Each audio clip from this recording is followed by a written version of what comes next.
onam yig'lab duo qilyaptilar dedi. Yig'lab. Ya Robbiy, senga hech narsa emas-ku meni bitta bolamga ne'matlarga burkab tashlash.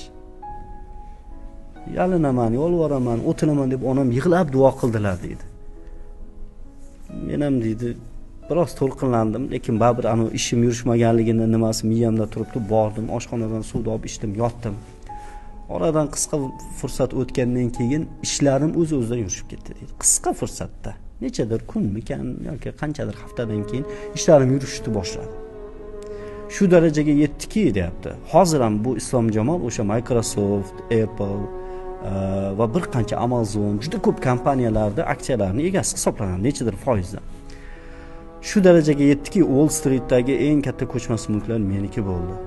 Va har safar shu ne'matlar kelganda bildimki, yarim tunda xonasida yig'lab duo qilgan onam bilan o'sha onaxonning duolari Wall Streetda zir titratdi, deyapti.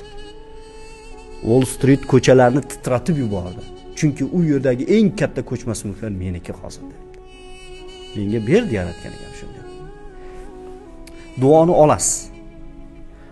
Eng sizga qilingan duolar ichidagi eng afzali avval onaniki, keyin otaniki.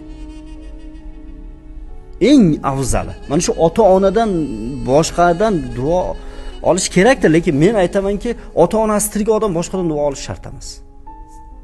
Tirikmi? Farqi yo'q, u ota-ona qanaqa? Ibodatli, ibodatsiz, hattoki mushrik bo'lsa ham degan ulamolarimiz. G'ayridin bo'lsa ham hattoki. Farqi yo'q.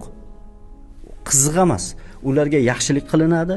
Ulardan borib endi musulmondiki farzandi borib ularni duosini oladi. Qanday?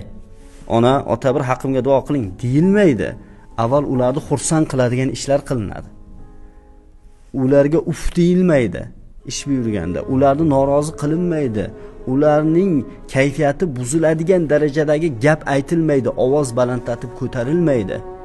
Ana undan keyin xursand qilib bir haqqimga duo qiling onajon, otajon deb qo'llarini o'pib, ko'ziga surtib duosini olsa, ota-ona chin dildan duo qiladi.